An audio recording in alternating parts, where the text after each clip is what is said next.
Fique à vontade para qualquer momento da aula, vocês tiverem o desejo, para que vocês possam interromper, fazer as perguntas, tirar a dúvida. Lembrando que na aula anterior, nós começamos a falar sobre DPOC, né? Essa sigla que representa aí a doença pulmonar obstrutiva crônica. Nós falamos sobre a etiologia dela, as manifestações, né? De modo geral, os tipos, né? Que está associado ao eczema pulmonar, por exemplo, que está associado a outros fatores. Então, de modo geral, comentei também para vocês que quando nós falamos nessa questão da DPOC, nós estamos relacionados também a uma doença que é muito comum de se assemelhar com a asma, contudo é necessário fazer um diagnóstico diferencial. E quando nós falamos no diagnóstico da DPOC, a gente tem que ver vários fatores, tanto os fatores clínicos como fatores ambientais, é, é, fatores laboratoriais. Então, inicialmente, a gente avalia no diagnóstico da DPOC a história clínica do paciente, tá? Quando nós falamos nessa história clínica do paciente, é verificar algumas situações como sinais e sintoma, exposição de risco, né? Nesses sinais e sintomas a gente vê isso, o indivíduo tem tosse, tem expectoração, se tem dispneia, na exposição a fatores de risco, se ele já é tabagista ou se já foi, qual a ocupação, nesse caso, no que ele trabalha, se esse trabalho que ele realiza, nessa ocupação, nesse emprego, nessa ocupação que ele tem, se ele tem exposições a poluentes, se tem exposição a gases orgânicos aí que possam ser tóxicos, por exemplo, pessoas que trabalham como frentista, em posto de gasolina, tem maior risco do desenvolvimento de DPOC, e verificar também essa questão da poluição extra e intradomiciliar, né? Qual é o contato desse paciente no ambiente de casa, doméstico, como também fora. Deve-se fazer exame físico cuidadosos para verificar essa característica da DPOC. É necessário fazer alguns estudos da função pulmonar, tá? E isso tem a ver mesmo com testes, dependendo da situação, pode ser utilizado, por exemplo, a espirometria, né, que é um teste realizado para verificar essa condição pulmonar. Se faz radiografia do tórax e também faz testes laboratoriais, né? Esses testes laboratoriais estão associados principalmente às condições do pulmão, faz alguns testes que envolvem a dosagem de gases, né? E alguns testes para verificar essa questão pulmonar.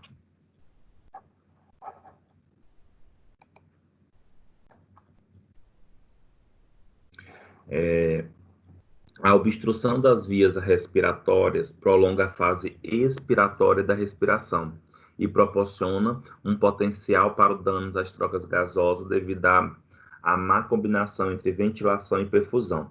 Então, quando nós falamos na DPOC, nessa doença pulmonar obstrutiva crônica, uma situação que muito importante é como tem obstrução das vias respiratórias, ou seja, como tem dificuldade na passagem do ar, há uma tendência que a cada processo de inspiração, você encha mais a região do tórax, a região pulmonar, de ar.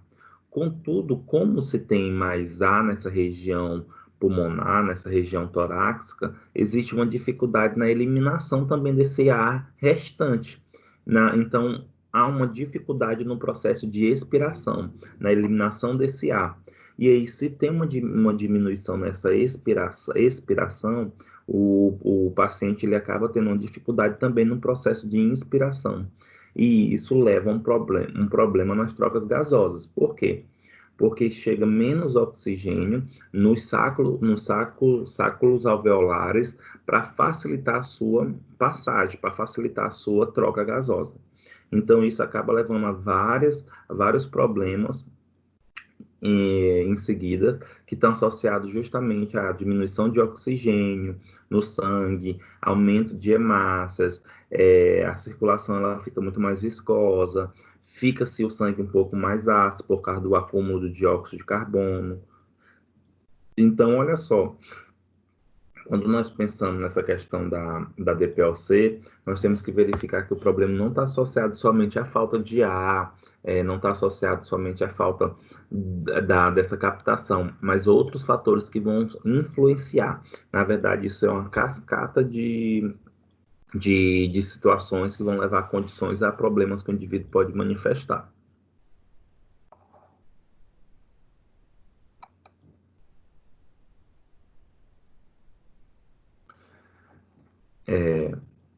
A capacidade vital forçada, né, que isso pode ser determinado até pela espirometria. Então, isso é um termo utilizado, gente, para saber, né, a capacidade vital forçada é um termo utilizado para saber a quantidade de ar que pode ser exalada de maneira forçada após inspiração máxima, né?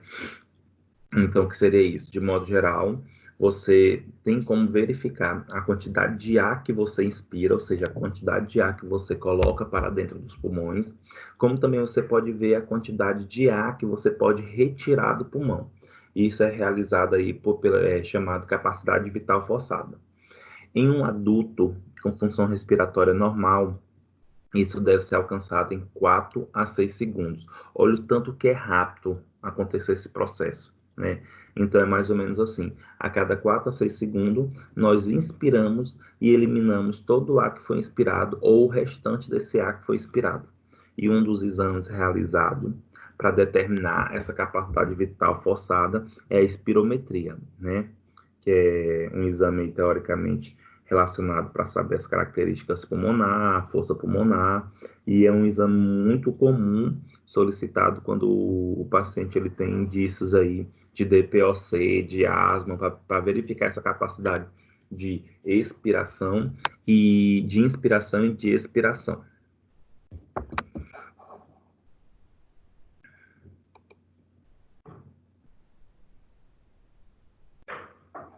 Como eu comentei para vocês anteriormente, em pacientes que têm DPOC, o tempo necessário para a capacidade vital forçada levar à eliminação total desse ar inspirado e ele acabar exalando todo esse ar que foi inspirado, acaba aumentando, né? E isso leva a vários contextos, leva a várias características inadequadas no organismo. E aí nós temos, por exemplo, a VE, que está diminuída, e a relação entre a VE e a CVF está diminuída, né?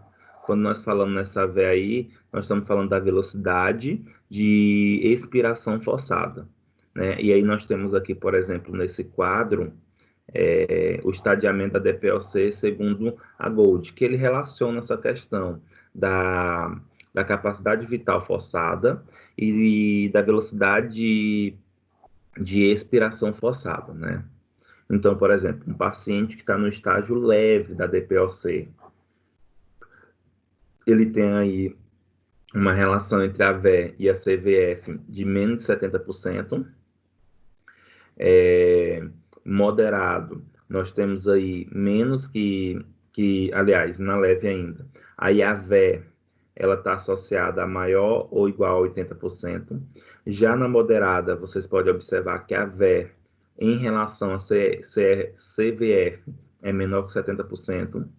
E a VE, em relação somente a VE, é em torno de 50%, maior ou igual a 50% até 80%.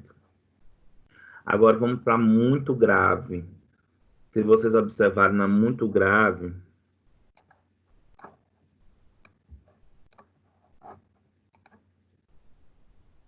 nós temos aí uma relação da VE menor que 30%, né? Ou seja, essa capacidade, essa velocidade essa velocidade de expiração forçada é muito diminuído, ou seja, o ar inicialmente expirado, ele tem a tendência de permanecer muito mais tempo dentro do pulmão, e isso impede um novo processo inspiratório, isso impede uma captação de oxigênio mais adequado, e isso impede totalmente as trocas gasosas adequadamente, e o indivíduo ele vai ter vários problemas associados a esse processo.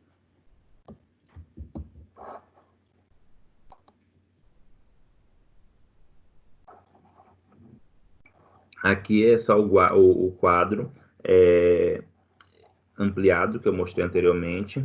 E é interessante esse termo aqui, gente, quando nós falamos estadiamento da DPOC, né? Quando nós falamos nesse termo associado,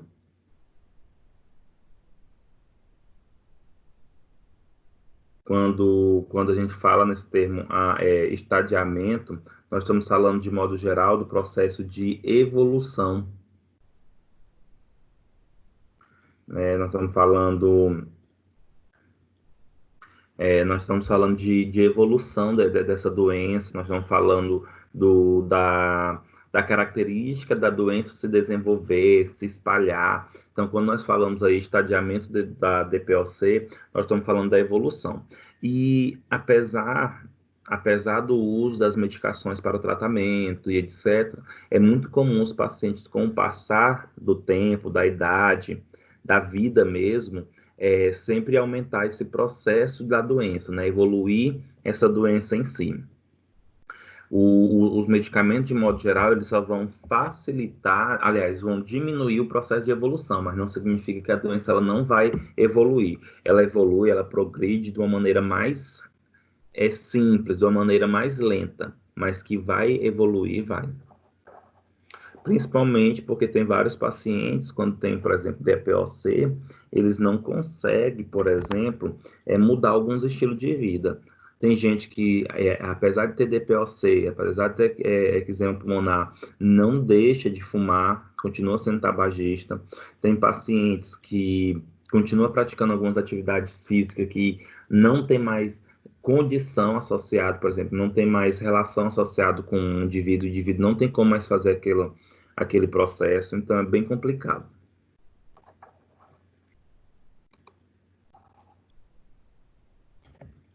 Como é que funciona o processo de tratamento da DPOC? De modo geral, a DPOC ela tem que ter um tratamento aí interdisciplinar, né?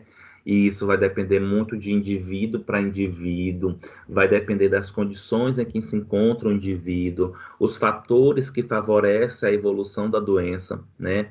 E quando nós falamos nesse tratamento, existe o tratamento tanto medicamentoso como o tratamento não medicamentoso. Isso tem que levar em consideração. Não adianta a gente querer fugir desse processo.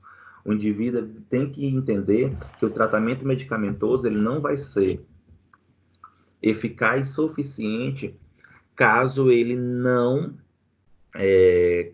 resolva mudar alguns estilos de vida. Como eu comentei para vocês, é muito comum, né, em torno, vamos dizer, de 80, 70, 80% dos pacientes que têm DPOC, se você for no histórico familiar, ele é fumante ou foi fumante. Se ele foi fumante, já tem um grande passo aí que ele não é mais um fumante ativo, né? Mas se por acaso ele for fumante, ele tem que cessar o hábito de fumar, né? Como vocês podem observar no slide, a cessação do hábito de fumar é a única medida que torna lenta a progressão da doença. Não adianta querer dar corticóide, broncodilatador, que, de modo geral, somente isso não vai resolver para minimizar essa progressão da doença. Uma das situações muito importantes na DPOC é a educação da pessoa com DPOC e de suas famílias, é fundamental para o tratamento bem-sucedido da doença. Quando nós falamos nessa educação, nós estamos falando principalmente, turma, de educação em saúde. O que seria essa educação em saúde? Literalmente, a conscientização do que tem que ser feito para esse paciente ou para minimizar a progressão dessa doença. Como, por exemplo, evitar poeiras dentro de casa, em vez de utilizar a vassoura, utilizar um pano úmido ou aspirador de pó, né? fazer a troca, por exemplo, dos lençóis corriqueiramente, para não acúmulo de acro, de poeira, que é um fator desencadeante. Quando se fala nessa educação em saúde, está associado também aos hábitos alimentares e de sedentarismo, que pode favorecer a evolução da doença ou as crises associadas à DPOC. Então, todo esse processo deve ser importante. E não adianta, por exemplo, ser só do indivíduo que tem o DPOC. Lógico que ele é o que mais sofre com essa situação e tem que ter uma melhora imediatamente. Mas a família ela também tem que participar dessa mudança nesse estilo, nessa educação em saúde que o indivíduo deve ter.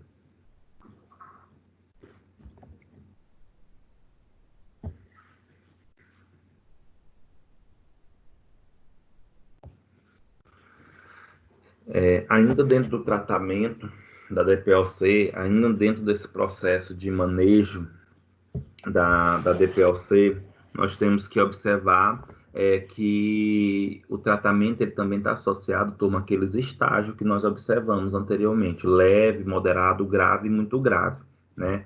Então, os pacientes com DPLC, de modo geral, eles não vão receber a mesma medicação. Tem que ser avaliadas as características associadas ao paciente, né? Que estágio, as condições, e está associado também às condições financeiras, de tratamento e tudo. Então, pessoas em estágio mais avançado da doença requerem frequentemente medidas para manter e melhorar a atividade física e psicossocial, intervenções farmacológicas e terapia com oxigênio talvez seja necessário, né?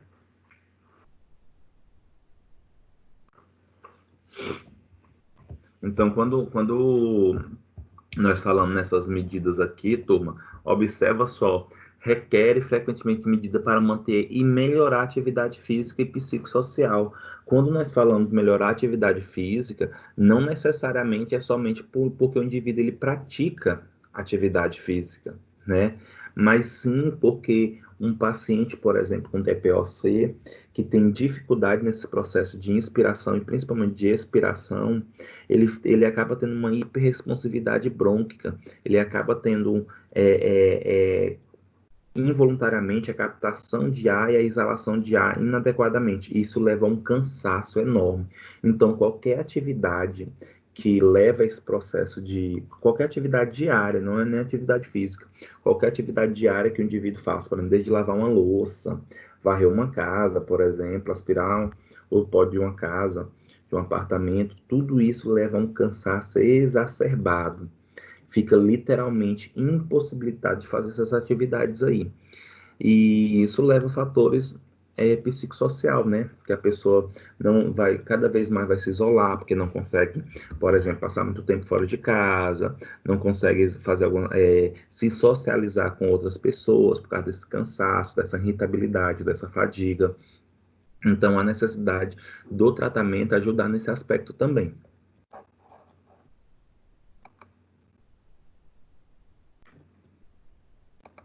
Só para vocês observarem nessa imagem, quando do lado direito nós temos manejo da doença pulmonar obstrutiva crônica, né? Aí, de modo geral, nós temos o uso de medicamentos, né? Primeiro, nós temos aí a terapia. Essa terapia, ela está associada, de modo geral, à farmacológica, não farmacológica e comportamental.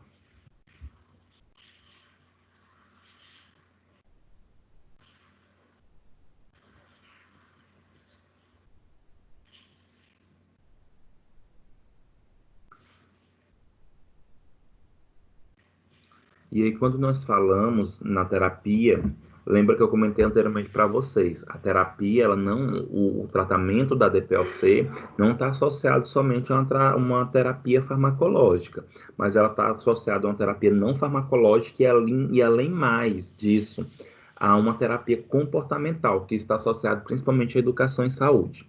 Então, de modo geral, quando se você fala nessa terapia, terá um benefício quando o paciente tem esse pilar aí, né, da terapia. Ele vai ter um benefício biológico, ele vai ter um benefício fisiológico e também um benefício clínico, né? Então, todo o aspecto biológico e fisiológico melhora e, consequentemente, os aspectos clínicos desse paciente também vai melhorar. A gente vai falar mais adequado dessas classes lá na frente, mas só para vocês compreenderem, quando nós falamos uma terapia farmacológica, nós estamos falando dos broncodilatadores, né, dos anti-inflamatórios, principalmente corticoides, nós estamos falando da oxigenação, né, a terapia com oxigênio, de fármacos antioxidantes, como, por exemplo, já vi algumas prescrições de ômega 3, né, que tem um perfil antioxidante, e fármacos que favorecem a mucólise, né, que são fármacos mucolíticos que diminuem aí a formação do muco, como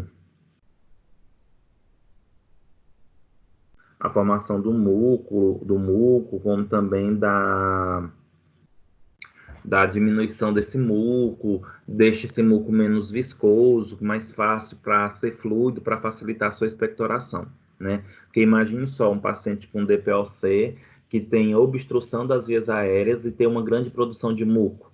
Esse muco ele vai ser espesso, esse muco vai ficar aderido à parede dos brônquios e isso vai dificultar mais ainda a passagem do ar e complica a terapia do paciente. Quando nós falamos na terapia não farmacológica, nós estamos falando que o indivíduo ele tem que fazer uma atividade física, né? Essa atividade física tem que ser de acordo com o paciente, que não seja desgastante, que não seja sacrificante para ele. É importante o paciente fazer exercícios físico associado ao sistema pulmonar, sistema respiratório, né? Início, um fisioterapeuta especialista em sistema nervoso, em sistema respiratório é muito importante que entenda, né, de exercícios associados ao sistema respiratório. Nessa terapia não farmacológica, é importante também o paciente fazer a nebulização, né, mais conhecida aí pela gente como nebulização. Essa nebulização não necessariamente precisa ser com medicamento, mas só com o soro fisiológico. Isso vai ajudar na hidratação, isso vai ajudar na fluidificação, até eliminar mais muco desse sistema. E também na nutrição. É muito importante entendermos e lembrarmos que a DPOC é uma doença associada ao processo inflamatório também, né? E quantos alimentos podem associar ou podem favorecer esse processo de inflamação. Então, muito cuidado com alimentos que ajudam nesse processo inflamatório, alimentos que levam a um perfil de ação broncoconstritora. Então, tem que pensar nessa característica também não farmacológica. E o do comportamento, né? Quando nós falamos nesse comportamento, aí sim está associado à educação em saúde, né? Quando nós falamos aí a ação, manejo, né? A pessoa reconhecer quando estiver entrando em crise, o porquê dessa crise, consequentemente, melhorar esse aspecto de saber de como vai agir, né? Quando nós falamos nesse processo de manejo imediato, é muito importante. Lembrando que quando o paciente ele tem a DPOC, né, a doença pulmonar obstrutiva crônica, ele basicamente vai ter o resto da vida. Em uma hora ou outra, ele vai apresentar crises, e essas crises vão depender da característica do paciente. Se ele tem um tratamento, uma terapia farmacológica adequada, se ele tem uma terapia não farmacológica adequada, ou se ele se sabota, porque muitas vezes ele tem uma terapia farmacológica adequada ou não tem um tratamento de educação em saúde adequado. E aí ele vai ter a crise. E um mecanismo de facilitar esse processo de reversão dessa situação é a ação em manejo. O que seria isso? É reconhecer imediatamente que o indivíduo tem algum problema. E o que deve ser feito? Tem que tomar medicação de crise, de emergência? E ações em saúde que são associadas geralmente, né, para saber se o tratamento está adequado ou não. Diante desse contexto que eu estou mostrando para vocês aqui nesse slide, né, que envolve essa questão da terapia, E isso, todo esse processo, quando ele é adequado, o indivíduo ele vai ter uma percepção dos benefícios, ele vai favorecer a diminuição de efeitos adversos, o indivíduo ele vai ter facilidade nas suas funções diárias, eficácia e custo também. E se tudo isso é adequado, o que é que o paciente vai ter? A aderência, né? O que é essa aderência? É a adesão adequada do tratamento, tanto farmacológico como não farmacológico. E isso facilita o processo de manutenção. Facilitando o processo de manutenção, ou seja, o paciente ele tem a consciência de que isso é adequado, que é importante, ele vai ter menos risco de ter crises.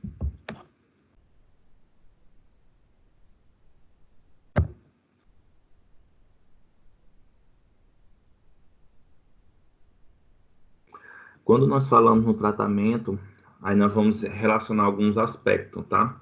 Do tratamento. Quando nós falamos no tratamento farmacológico, é importante o uso de broncodilatadores. O que seriam esses broncodilatadores? São fármacos que têm o objetivo de dilatar os bronquíolos, ou seja, aumentar a luz dos bronquíolos e facilitar a passagem de ar. Dentre esses tratamentos com broncodilatadores, nós temos duas grandes classes que é utilizado, que tem essa função direta de broncodilatar. São os agentes adrenérgicos, tá? Quando nós falamos agentes adrenérgicos, nós estamos relacionado a fármacos que atua como se tivesse a ação da adrenalina, e a adrenalina, né, que é um neurotransmissor do sistema nervoso autônomo simpático, tem a função de favorecer essa broncodilatação. E nós temos também os fármacos anticolinérgicos inalados. Aliás, turma, quando nós falamos nesses agentes adrenérgicos, quando nós falamos em broncodilatadores que pertencem à classe dos agentes adrenérgicos, nós estamos falando por exemplo, do salbutamol, do Berotec, que é o formoterol. Esses fármacos aí, eles têm esse perfil broncodilatador por ser agentes adrenérgicos. E dentro dos fármacos que são anticolinérgicos, né, que também tem efeito broncodilatador, nós temos aí, por exemplo, um dos fármacos anticolinérgicos, o brometo de hipatrópio, tá? Só para vocês compreenderem o que seria os anticolinérgicos. Um neurotransmissor chamado acetilcolina, esse neurotransmissor, turma, ele faz ação ao contrário da adrenalina. A acetilcolina, sobre os bronquíolos, tem capacidade de favorecer a broncoconstrição. Então, quando nós falamos nesse anticolinérgico, nós estamos falando que são fármacos que vão bloquear a ação da acetilcolina, impedindo assim o processo de broncoconstrição. E aí, se impede a ação da acetilcolina, a adrenalina, que é o neurotransmissor que fica sobreposto a esse sistema, ele vai ter a capacidade de agir favorecendo o processo de broncodilatação. Dentre esses fármacos que encontra aí, que tem ação anticolinérgica, nós temos o brometo de hipatrópio, tá? Que são administrados, esse fármaco ele pode ser administrado por inalação e produz broncodilatação através do bloqueio do receptor colinérgico, como eu comentei para vocês, né? Que é a acetilcolina, sobre o sistema pulmonar, principalmente sobre os bronquíolos, tem ação broncoconstritora. E aí, quando se dá um fármaco anticolinérgico, bloqueia-se a ação da acetilcolina, diminui o processo de broncoconstrição. E lembra que o sistema simpático e parasimpático eles são sobrepostos. Então, quando um atua, o outro diminui. Então, se você diminui a ação da acetilcolina, você melhora a ação da adrenalina. E a adrenalina tem efeito broncodilatador. Lembrando que esses fármacos, esse fármaco adrenérgico e anticolinérgico são fármacos que são utilizados para manutenção, ou seja, no dia a dia do paciente com DPOC, como também como um fármaco de emergência, quando o paciente está em crise.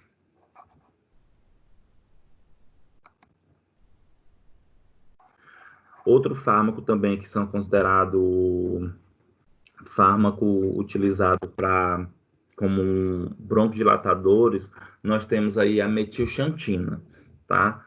Essa é uma classe de fármacos que levam ao relaxamento da musculatura lisa no pulmão, e isso facilita o processo de broncodilatação.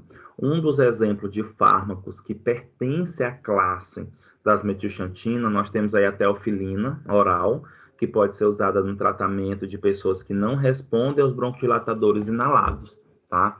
Por isso que é importante também nós compreendermos que essa questão do uso de broncodilatadores pode depender de paciente, pode depender de indivíduos, tá? Nós temos aí as preparações de longa duração com teofilina, que pode ser usado para reduzir os declínios na função respiratória que acontece ao longo da noite. É muito importante também nós entendermos que quando nós falamos em problemas respiratórios, turma, em problema respiratório, é muito comum os problemas respiratórios acontecer no período da noite, tá? Principalmente no período noturno. Por que que geralmente o paciente tem crise asmática, tem falta de ar ou vários problemas respiratórios à noite? Isso está relacionado a um processo fisiológico.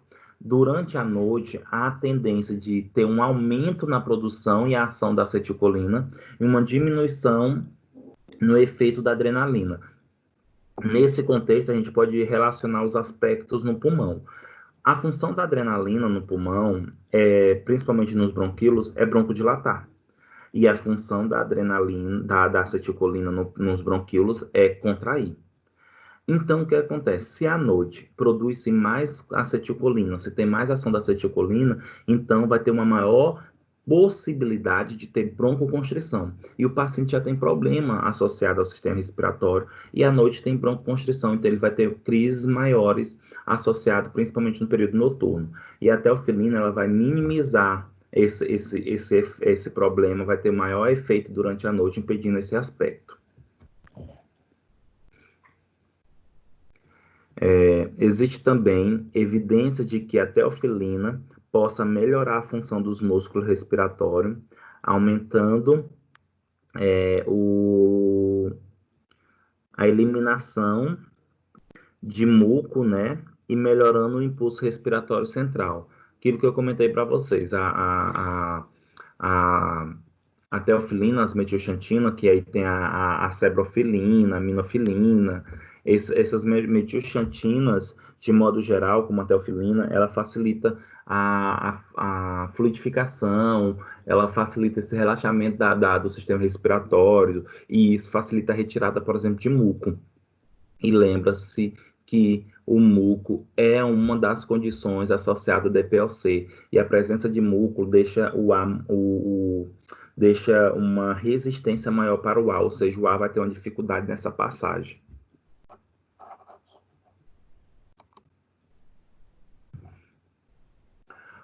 Outra classe farmacológica que pode ser utilizado em pacientes que apresentam DPOC são os corticoides, tá?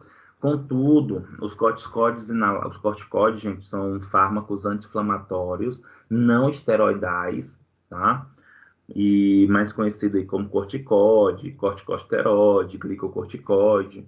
Então, assim, embora os corticoides inalados frequentemente sejam usados no tratamento da DPOC, existem controvérsias com relação à sua utilidade, né? Existe aí uma divergência, já que a inflamação na DPOC não seja suprimida por corticoide inalado orais, tá? Já é ao contrário, o corticoide na asma, gente, é um excelente pilar de tratamento. Na DPOC, como vocês podem observar aí, já tem essa controvérsia. Contudo, é muito utilizado, tá? Uma explicação para essa falta de efeito pode estar relacionada ao fato de que os corticoides prolongam a ação dos neutrófilos e suprime a inflamação neutrofílica vista na DPOC, né? Como vocês podem observar. Lembra que os corticoides são fármacos imunossupressores, né? E aí, nesse caso, vocês podem observar que inibe, né, a ação dos neutrófilos, de modo geral, não tendo essa inflamação neutrofílica que é presente na DPOC.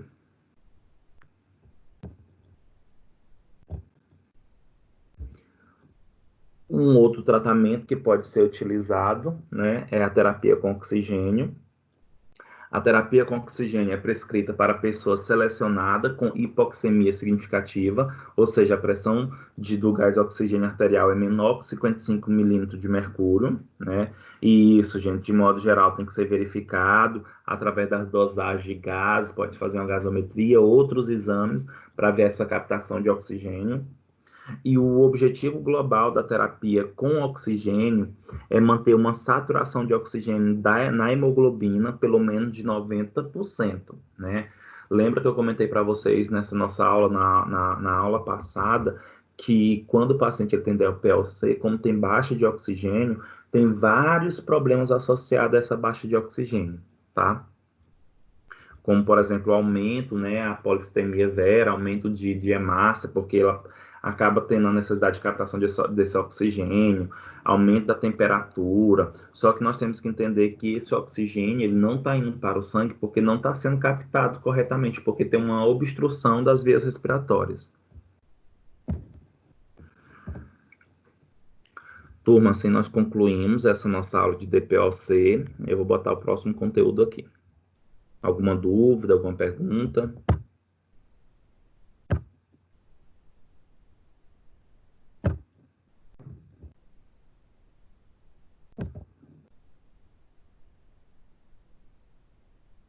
Não, não, tranquilo. Até agora tá tranquilo. Ótimo.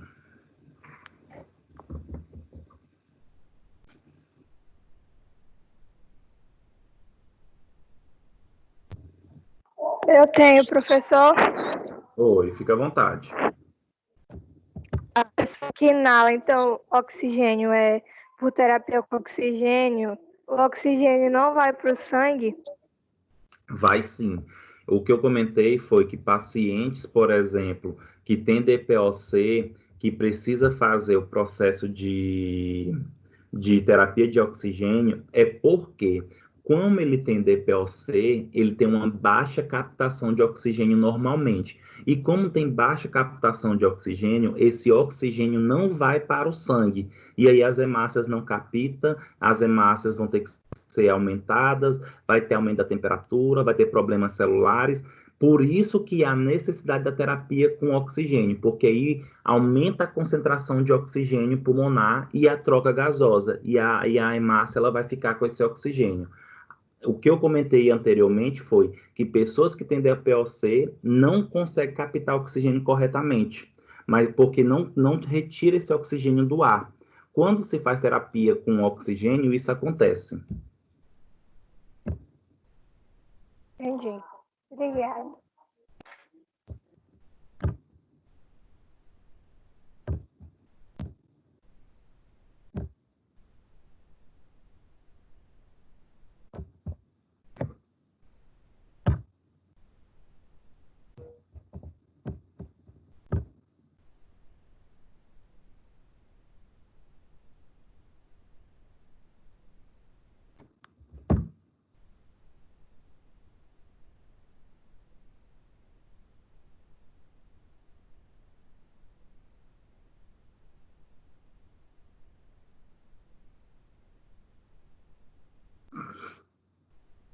Professor, Oi, Jefferson.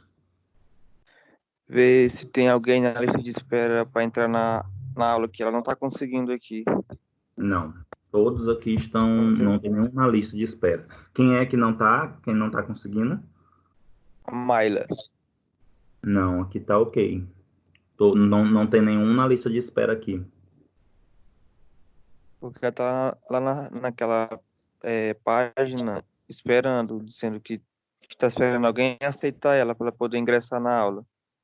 Não, pois aqui não tá aparecendo para mim. Pede para ela sair e entrar de novo. Será que ela tá entrando no link correto? Eu vou enviar o link aqui para ela para ver. Tá bom.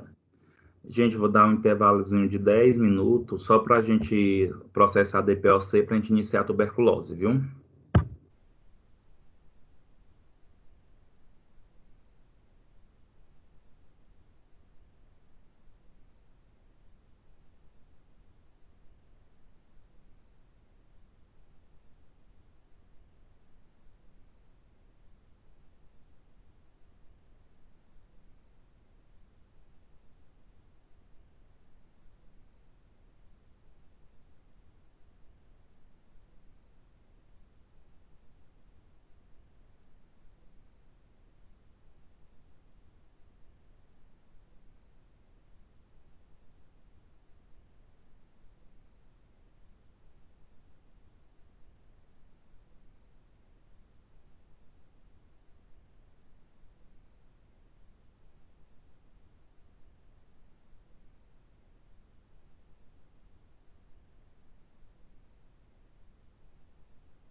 Pessoal, bom dia.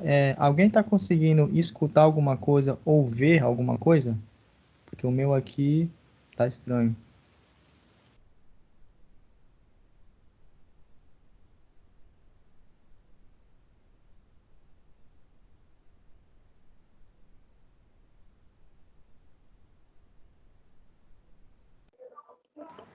Bom dia, o professor deu intervalo, já que ele volta, por isso que não está escutando nada.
Turma, então nós vamos iniciar nossa aula de tuberculose. Quando nós falamos em tuberculose, nós estamos falando de uma condição que, infelizmente, é muito comum na nossa sociedade, apesar de todas as campanhas, apesar das medicações, apesar da conscientização, mas é uma doença que está associado ao sistema respiratório e é ocasionado por um micro-organismo, né, por um agente infeccioso e conhecido aí como Mycobacterium tuberculose. E a tuberculose, de modo geral, ela é uma condição preocupante, porque muitos casos de tuberculose, isso pode refletir as condições sanitárias, as condições de educação e saúde de uma população, né?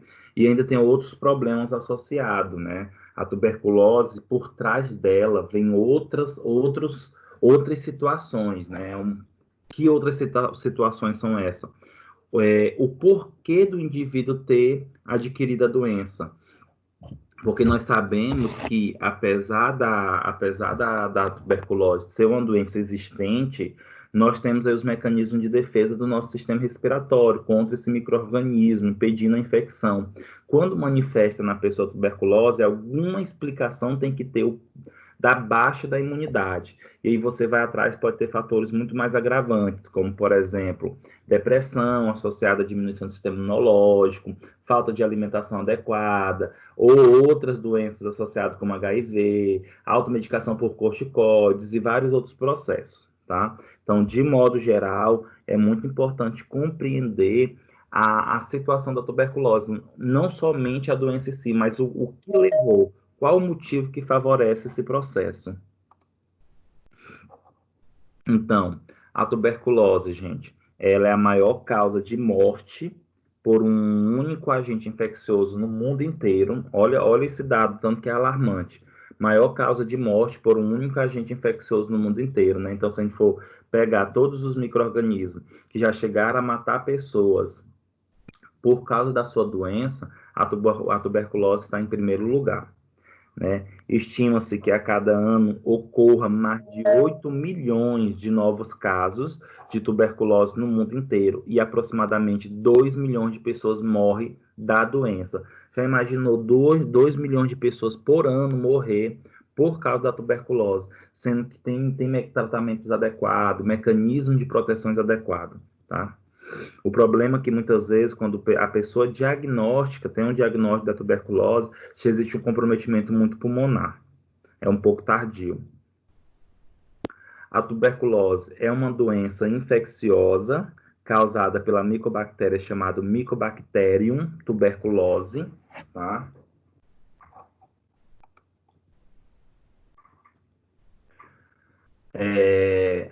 O Mycobacterium tuberculose, ele apresenta uma cápsula séria externa que as torna mais resistentes à destruição. O micro-organismo pode persistir em lesões necróticas e calcificadas antigas e manter a sua capacidade de reiniciar o seu crescimento. Olha o tanto que essa micobactéria ela tem um perfil de resistência. Nesse slide, nós podemos observar que essa característica da cápsula externa que o Mycobacterium tuberculose tem promove a ele uma resistência em lesões necróticas, ou seja, o tecido morre, a célula morre, mas o micro-organismo ele pode ficar instalado ali e depois de anos, em condições adequadas ou migrando para outro local, ele pode iniciar o seu crescimento, tá? E geralmente nós sabemos que quando o micro-organismo está em um ambiente que não tem nutrição, que não tem um habitat favorável para ele, a tendência do micro-organismo é ser destruído, morrer, ficar inativo, porque não tem função nenhuma naquele tecido. Enquanto o Mycobacterium tuberculose não, ele resiste por anos em lesões necróticas e calcificadas, ou seja, em condições inadequadas para a sobrevida dele.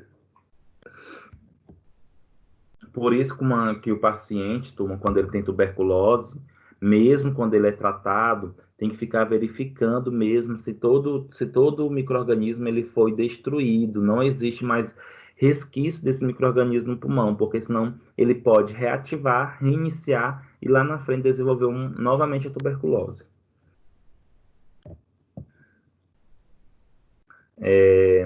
Qual a patogenia da tuberculose? Desenvolvimento de uma resposta imune celular que confere resistência ao organismo e desenvolvimento de hipersensibilidade tecidual aos antígenos da tuberculose. Então, nós podemos começar a observar que quando nós falamos em tuberculose, isso existe aí uma mobilização, uma relação da doença com o sistema imunológico, né? Até porque o Mycobacterium tuberculose, a micobactéria, ela tem antígenos, né? Quando nós falamos nesses antígenos, são partículas ou são substâncias que têm a capacidade de recrutar, têm a capacidade de ativar o sistema imunológico, e essa ativação, hipersensibilidade tecidual, e essa ativação, essa hipersensibilidade leva à necrose e cavitação. Quando nós falamos nessa necrose, nós estamos falando da morte celular em si, né? E quando nós falamos em cavitação, nós podemos observar a formação de úlceras, a formação de orifícios, como nós podemos observar nesta imagem do lado direito. Nós temos aí um pulmão bem no início, na parte de cima, com apenas uma manchinha branca, que seria representando aí o início da infecção por tuberculose, tá? No caso, seria a infecção. Depois disso, ocorre uma necrose, a morte, e isso leva a uma cavitação, a formação desses orifícios. consequentemente, depois, se não tratado adequadamente, pode se espalhar por todo o pulmão, por todos os lobos e ter mais orifício, mais cavitação. A formação desses orifícios, desses buracos em si, leva a um grande problema no pulmão, deixando de exercer as suas funções adequadas. E isso é irreversível, viu, turma? Essa cavitação.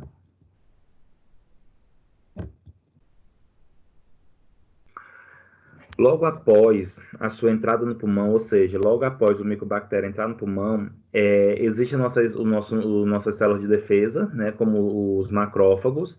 Os bacilos são fagocitados por macrófagos alveolares, porém resistem à destruição. Ou seja, o micobactéria ele é resistente ao macrófago. Aparentemente, devido aos lipídios da parede celular do micobactéria tuberculose.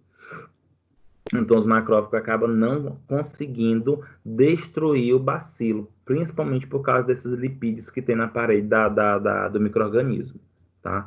Então, já é um grande problema porque não tem a resolução pelo sistema imunológico.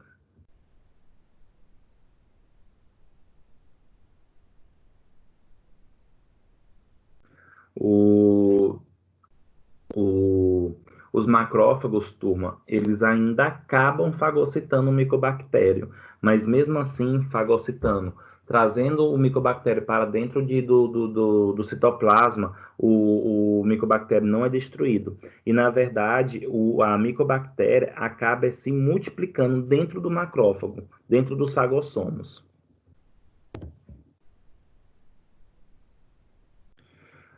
E aí inicia-se a doença em si, né? E aí tem o que nós chamamos de tuberculose primária, que pelo próprio nome está dizendo, é a doença inicial.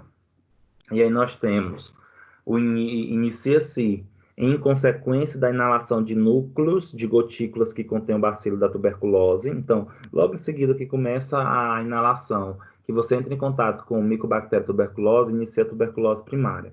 A maioria das pessoas com tuberculose primária desenvolve infecção latente, ou seja, teoricamente branda em si, durante a qual os linfócitos T e macrófago circundam o micro-organismo em granuloma que limita sua disseminação. Então, que isso é muito importante, né? O micro-organismo, ele invadiu o nosso sistema respiratório, invadiu o pulmão, contudo, tanto os linfócitos T como os macrófagos, eles circundam esses micobactérios, impedindo a sua disseminação. Então, nós temos aqui numa imagem, né, do lado direito, que mostra muito bem essa questão da tuberculose primária e da tuberculose secundária. Na tuberculose,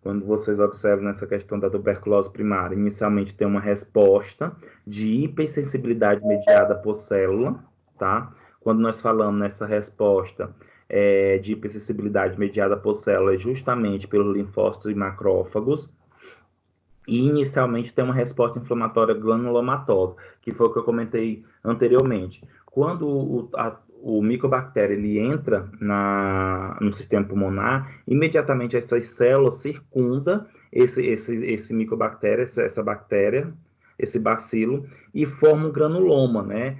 Circunda essa bacilo. E, consequentemente, formando esse bacilo, vai impedir a sua disseminação, tá? E aí forma, por exemplo, que nós chamamos de complexo de Crohn, né? Esse complexo de Crohn é uma lesão pulmonar causada pela tuberculose e, de modo geral, são lesões que consistem em focos de infecções calcificadas, né? E existe aí também nódulo linfático que está associado a essas lesões calcificadas. E aí tem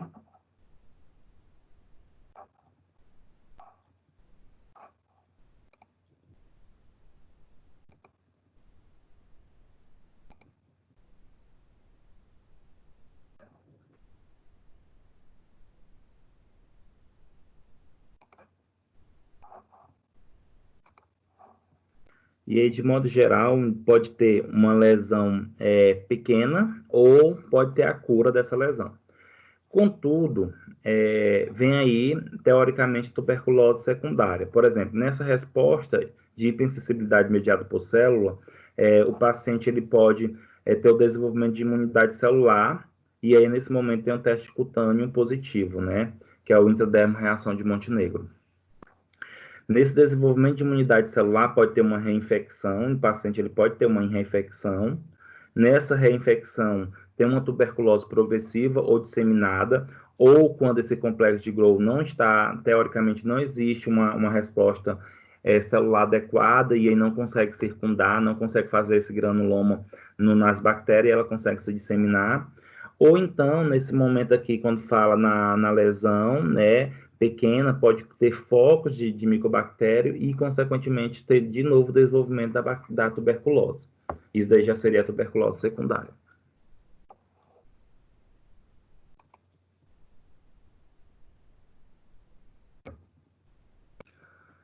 Na tuberculose secundária, representa uma reinfecção a partir de núcleos de gotículos inalados ou reativação de uma lesão primária previamente cicatrizada. Olha o que é importante aí, turma, que eu comentei para vocês.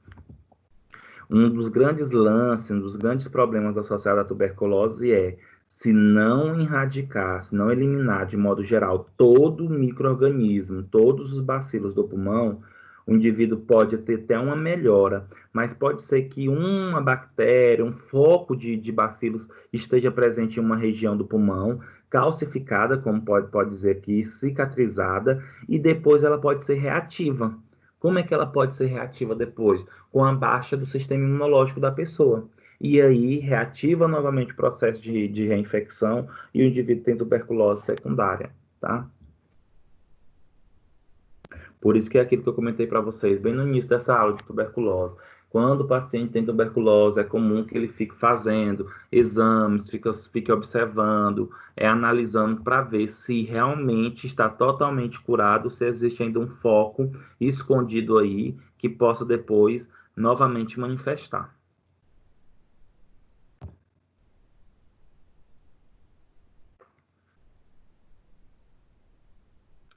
A tuberculose secundária, né? Os indivíduos com tuberculose secundária representam comumente febre baixa, sudorese noturna, fadiga fácil, anorexia e perda de peso, né? Então, ficar de olho nesses sinais e sintomas aí associados. A tosse é inicialmente seca, porém torna-se posteriormente produtiva, né? Quando nós falamos nessa tosse seca, é uma tosse irritativa, sem produção de muco, porém depois se torna produtiva com um muco, com um escarro purulento, né? Bem amarelado, e algumas vezes raiado de sangue, que é teoricamente, um dos sinais associados à tuberculose, né? A pessoa tem que ficar de olho observando o escarro. Se tiver a presença de sangue, tem que procurar um auxílio, tem que ir na unidade básica de saúde, no posto de saúde, que são referências para o tratamento de tuberculose, para comentar sobre os sinais e sintomas e o que apresentou, tá? Até porque tosse persistente por mais de 2 semanas, a presença de secreção raiada com sangue pode ser um indício de infecção por tuberculose. Com o avanço da doença, ocorre dispneia e ortopneia, né? Quando nós falamos aí em dispneia, nós estamos falando de falta de ar, né? E quando nós falamos em ortopneia, é um desconforto ao respirar na posição deitada, reta, né? De barriga para cima. Então, a pessoa está deitada, de barriga para cima, e aí tem dificuldade de respirar. Ela está com ortopneia. Que, sem dúvida, tanto a dispneia e a ortopneia é um dos sinais e sintomas mais incômodos para o paciente, essa dificuldade em respirar.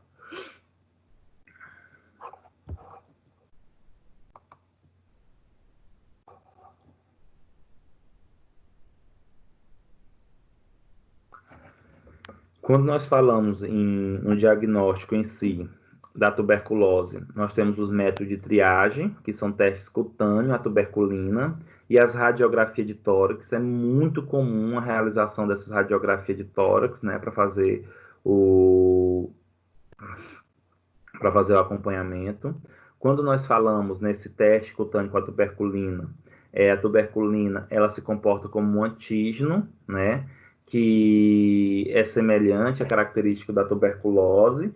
E aí, quando o indivíduo faz esse teste cutâneo na região dérmica, e aí aplica esse antígeno e vai verificar a hipersensibilidade tardia, vai observar o tamanho da pálpula em cima, o tamanho da auréola que vai formar. Dependendo da quantidade que forma ou não, do tamanho, pode ser que o indivíduo já tenha anticorpo e aí ele pode estar com a doença ainda, tá?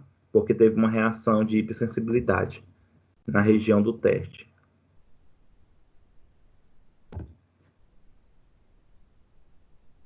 O diagnóstico definitivo de tuberculose pulmonar ativa requer a identificação do micro-organismo em cultura. Então, de modo geral, para dizer que o paciente está com tuberculose pulmonar ativa, precisa fazer a cultura, né? Precisa fazer a cultura de Bach, que é o bacilo álcool-ácido resistente, para determinar a presença do micobactério tuberculose.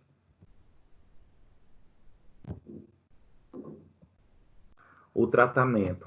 O tratamento da tuberculose, de modo geral, tem por objetivo eliminar todos os bacilos do indivíduo infectado. Olha aí esse termo, eliminar todos os bacilos da tuberculose do indivíduo infectado. Pois se tiver, independente de melhora do quadro, mas se tiver focos de bacilo em regiões cicatrizadas, calcificadas, pode ser que depois de algum tempo, anos, meses, pode manifestar de novo a tuberculose. Por isso que o tratamento objetivo é eliminar todos os bacilos.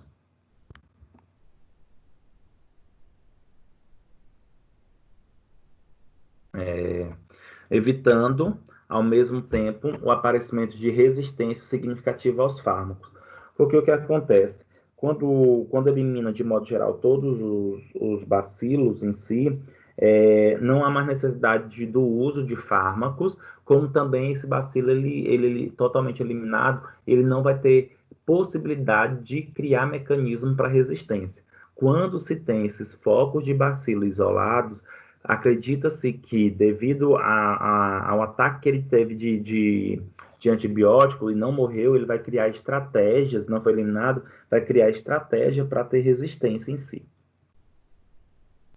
O tratamento da tuberculose ativa exige o uso de múltiplos fármacos, né? Em outras palavras, a gente pode chamar aí de coquetel, né? O tratamento da tuberculose, de modo geral, utiliza um coquetel, ou seja, uma grande quantidade de fármacos. Quando eu falo uma grande quantidade, não é só na quantidade ou volume de fármaco, mas também na quantidade de princípios ativos.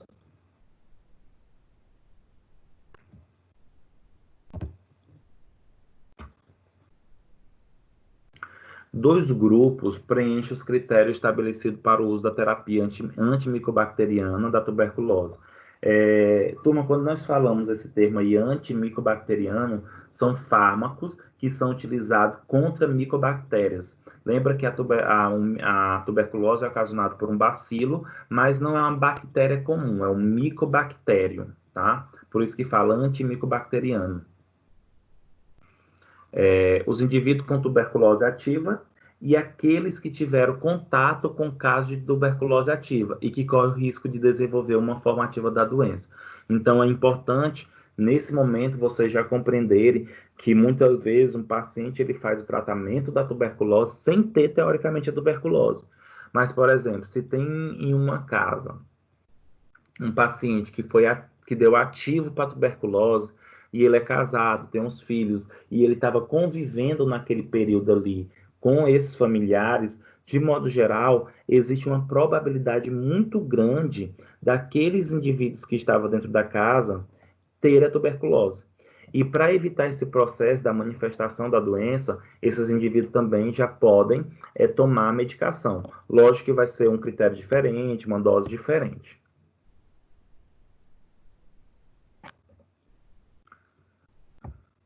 O tratamento profilático é utilizado em indivíduos infectados por tuberculose, mas que não apresenta a doença ativa, né? Então, por exemplo, o paciente ele realiza o BAR, né, o bacilo, o exame de BAR, que é para determinar se tem bacilo álcool resistente no escarro, e deu ativo, presença de micobactéria, mas ele não manifesta sinais e sintomas. Na radiografia percebe que não tem lesões ainda, mas mesmo assim é necessário fazer o uso da medicação profilática para evitar o aparecimento de sinais e sintomas mais graves.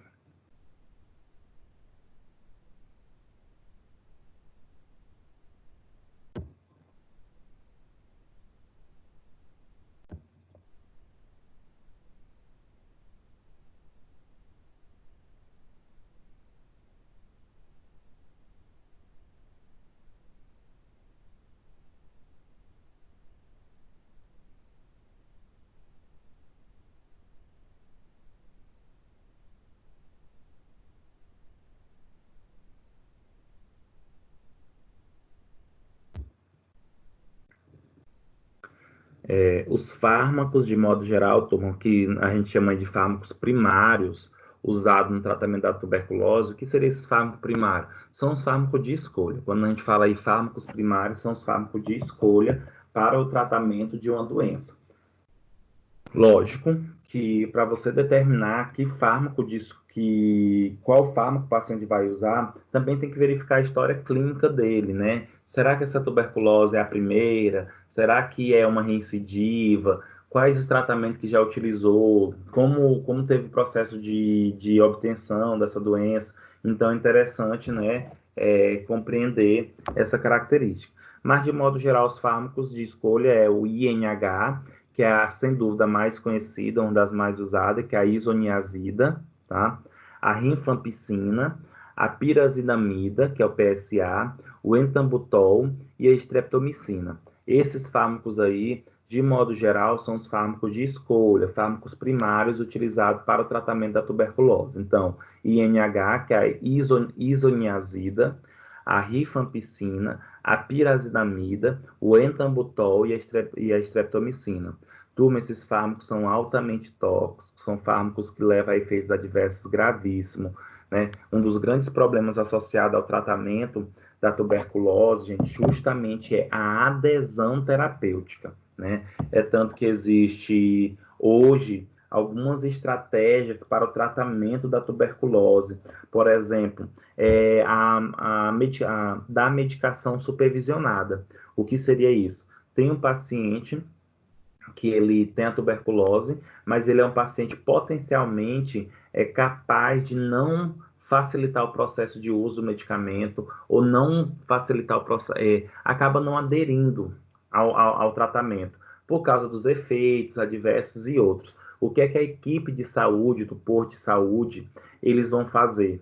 Geralmente essa equipe, todos os dias, vai até a casa do paciente para dar a dosagem da medicação e é supervisionado, ou seja, a equipe que entrega a medicação dá para o paciente tomar e ainda pede para ele abrir a boca, colocar, mexer na língua para observar o céu da boca, a região basal, a região baixa debaixo da língua para ver se não está o comprimido, porque muitos pacientes acabam sabotando.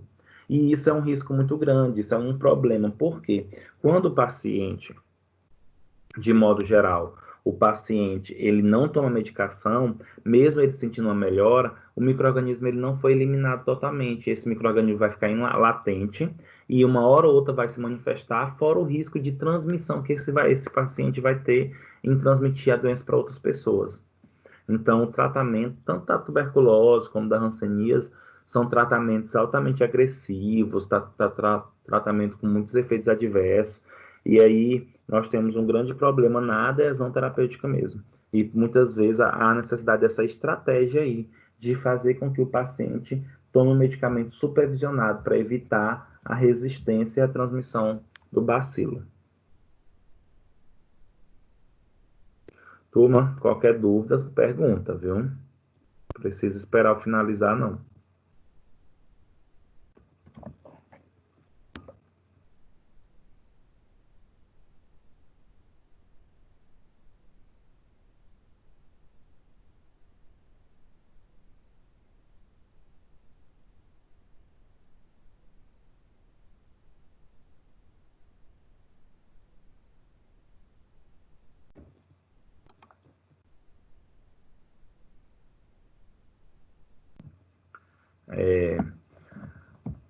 Como eu comentei para vocês, de alguns fármacos que são utilizados, né? Como alguns fármacos que são utilizados para o tratamento da tuberculose, nós temos aí o INH, que é a isoniazida.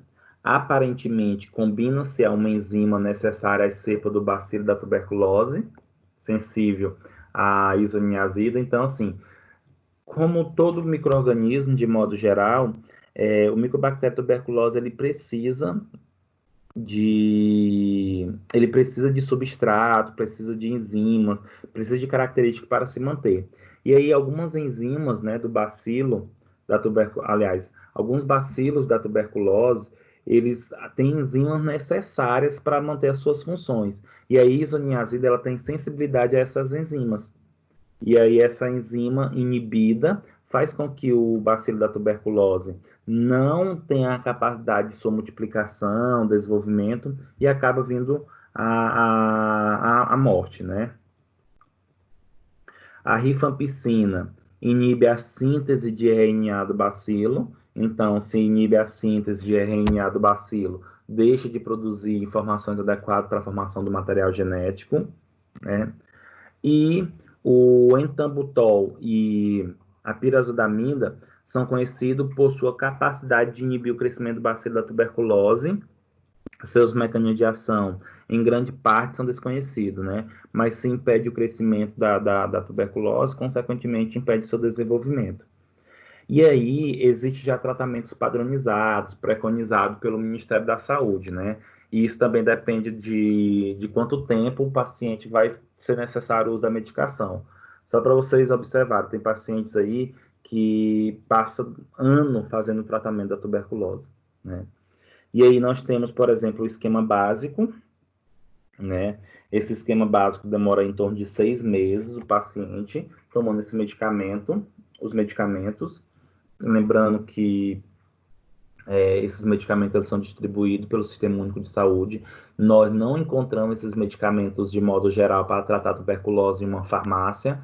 Por isso que tem que o paciente se consultar, o paciente tem que ir para a atenção primária, tá? E aí nós temos a primeira fase, que sem dúvida é a fase inicial de maior problema associado ao uso da medicação, que é tanto que chama aí, como vocês podem observar nesse quadro, primeira fase, que é a fase de ataque. São os 2 primeiros meses. O paciente vai fazer uso da medicação rifampicina, isoniazida, pirazinamida e etambutol.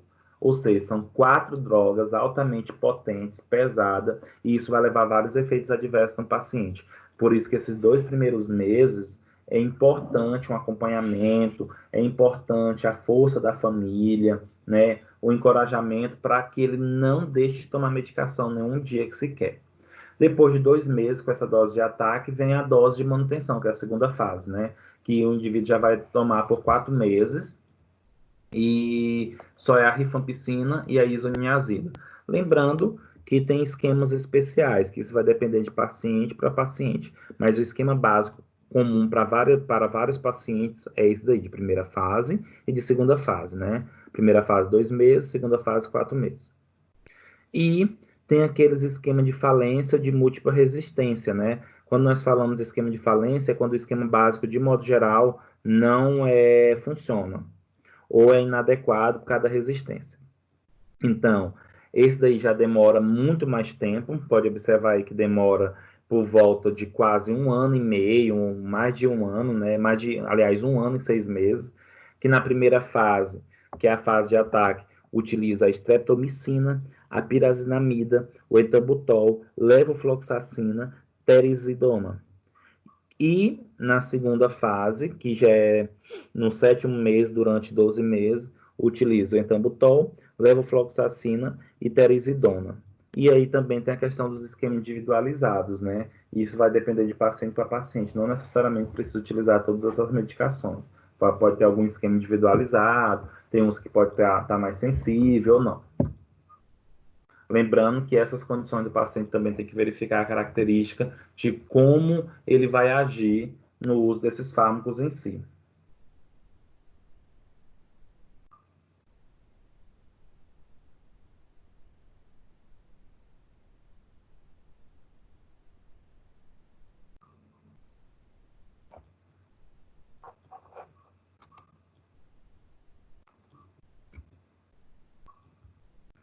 Turma, alguma pergunta sobre tuberculose?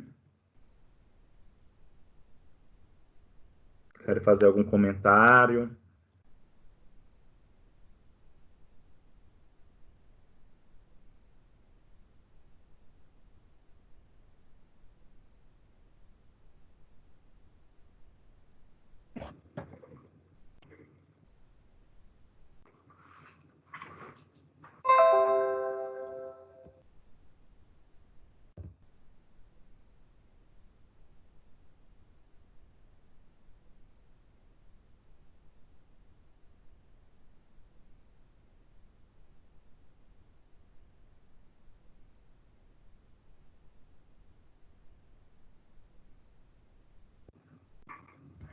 Turma, para a gente finalizar nossa aula de hoje, eu vou falar sobre embolia pulmonar, tá? A embolia pulmonar é uma situação que está associada à morte de várias pessoas, tá? Vamos entender como é que forma esse êmbolo, quais as gravidades para isso, tá? Então, quando nós falamos em embolia pulmonar, nós estamos falando da ocorrência ou consequência de um trombo, que é formado no sistema venoso profundo, que se desprende e, atravessando as cavidades direita do coração, obstrói as artérias pulmonar ou um de seus ramos, né? É muito comum essa questão da embolia pulmonar em pacientes, clientes que fazem, por exemplo, lipoaspiração, pacientes que têm a probabilidade de formação de trombos. Então, toda vez que a gente fala em embolia pulmonar, é a capacidade desse trombo, né, desse coágulo, passar pela circulação, passar pelo coração e ir diretamente para o pulmão. E lá no pulmão, acaba obstruindo a artéria pulmonar ou um dos seus ramos, né? Como vocês podem observar, isso vai levar a uma obstrução da passagem sanguínea, a obstrução da circulação correta do sangue, e isso vai levar à morte rapidamente. E aí vocês podem observar, né, o pequeno êmbolo, né, em áreas sem sangue, e em áreas sem sangue nós também podemos observar o grande êmbolo, né? Isso vai depender do local onde ele se encontra, né? Quando nós falamos em grande êmbolo ou pequeno êmbolo, estamos falando também literalmente do tamanho desse trombo em si. Esse êmbolo, gente, não necessariamente é somente por trombo sanguíneo, mas pode ser por uma gordura, tanto que tem a embolia gordurosa.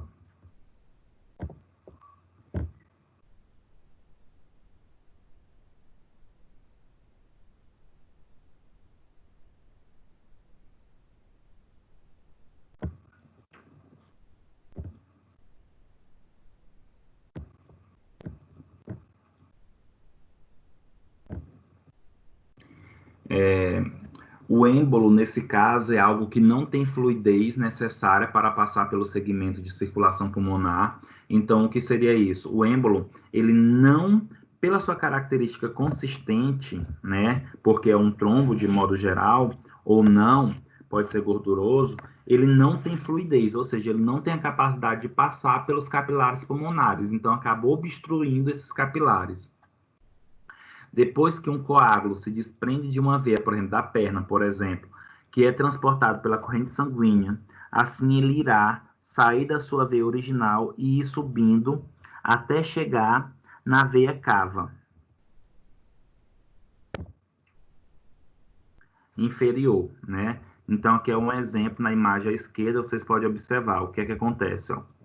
Tem um trombo, né, na perna. Esse trombo ele se desprende, esse êmbolo, né, se desprende, e ele vai circulando pela veia cava inferior, subindo pela veia cava, e aí vai chegar nessa veia cava inferior, passa pelo coração, pode observar, e aí ele vai lá para o pulmão. E aí, observa o êmbolo já no pulmão.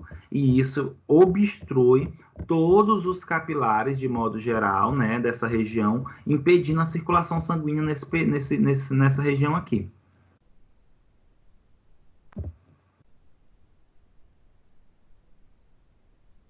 E como acontece a embolia pulmonar? A embolia pulmonar é um resultado do surgimento de trombose venosas que pode se formar em algumas situações, né? Quando nós falamos em algumas situações, está associado ao indivíduo ter sobrepeso, ao indivíduo ele ter pouca movimentação, atividade física, o uso excessivo de hormônios, o anticoncepcional também é um dos fatores associados à formação de trombos. O trombo é mais comum nas coxas, pernas e quadris, porque é onde a circulação acaba ficando mais lenta. E isso, como a circulação acaba ficando mais lenta, acaba tendo uma não fluidez desse sangue e existe a probabilidade de formação do coágulo. E quando esse trombo é mais comum nas coxas, perna e quadris, quando se solta e vai para a circulação, acabará trancando uma artéria do pulmão, o que pode gerar alguns problemas, como, por exemplo, a não passagem de sangue, um rompimento de capilar pulmonar, e isso leva a um sangramento pulmonar na região do pulmão, o aumento de líquido pulmonar. Quais são as causas para favorecer a embolia pulmonar? São fatores de risco para a embolia pulmonar: a imobilidade, ou seja, sedentarismo, cirurgias extensas, tá? Câncer, traumas anticoncepcionais com estrógeno, reposições hormonal, gravidez e pós-parto, varizes, obesidade, tabagismo, insuficiência cardíaca, idade superior a 40 anos, DPOC e distúrbio na coagulação do sangue. Ou seja, gente, é muitos fatores associados à trombose venosa profunda. E aí, se tem essa trombose venosa profunda, existe a probabilidade de ter embolia pulmonar, porque esse trombo ele vai se desprender e migrar lá até chegar na veia cava inferior para a região do pulmão e obstruir.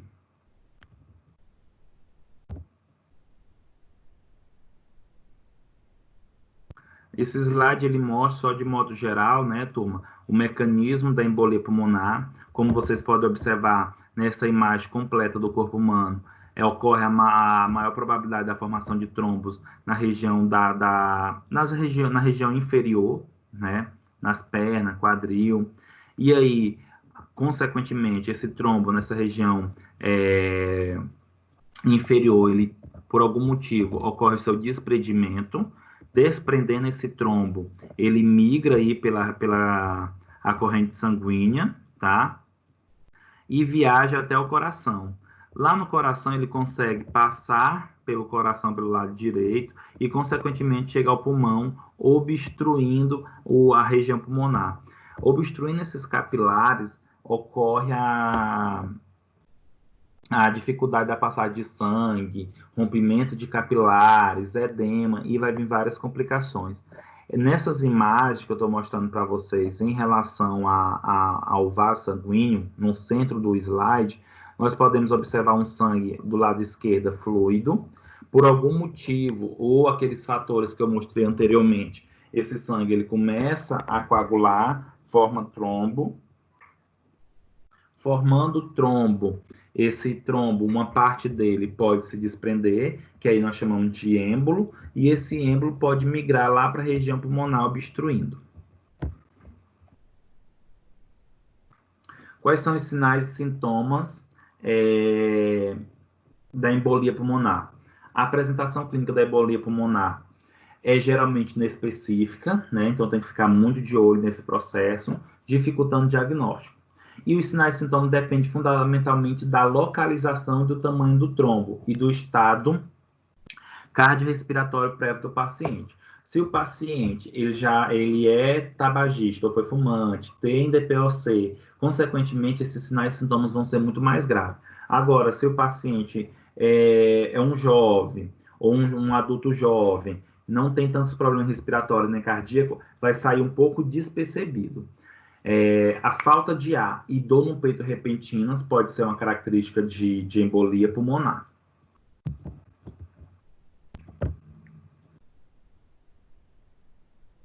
O tratamento, né, da embolia pulmonar tem que ser rápido e inclui a administração de oxigênio, porque como tem obstrução, tem dificuldade de oxigenação das células, tem que dar heparina. de modo geral, tem que se dar, gente, anticoagulante. Tem que se dar medicamentos que ajudam a desmanchar esse coágulo, tá? E a heparina é um anticoagulante natural do nosso organismo. Se dá por via intravenosa, um medicamento de ação rápida que evita o aumento dos coágulos já existentes e a formação de novos coágulos, né? Que no caso seria um anticoagulante. E depois, a droga é posteriormente substituída por um outro anticoagulante um pouco mais simples, que é a varfarina. Então, inicialmente dá o oxigênio, depois a heparina, e a varfarina, que é dado para o paciente, principalmente para manutenção.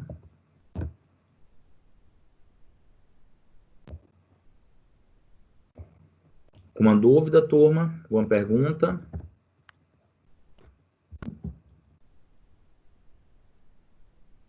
Não, ainda não.